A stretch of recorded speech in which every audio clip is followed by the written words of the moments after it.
Ձեհելի ժողովուրդ, հավանաբար կհիշեք, դեռևս շաբաթներ առաջ Հայաստանի Հանրապետության վարչապետն առաջարկեց նախկին նախագահներին ծանոթացնել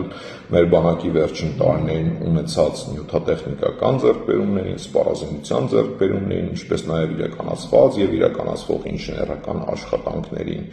Ցանկանում եմ հայտնել, որ անցել են շաբաթներ, բայց նախկին նախագահներից եւ ոչ ոք ցանկություն չի հայտնել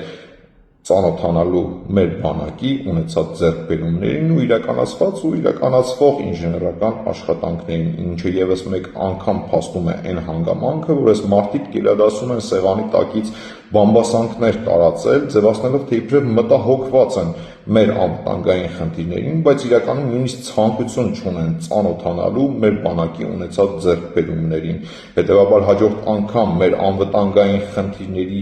մասին բարձրաձայնելուց առաջ կառաջարկեմ նախկին նախագահներին հանդես գալ պատոշով, որովհետև փաստացի այս մարդկանց հետաքրքիր չէ, թե անվտանգային ինչ խնդիրներ կան մեր շուրջ եւ ինչ խնդիրների կարող է դիմագրավել Հայաստանի Հանրապետության զինված ուժերը։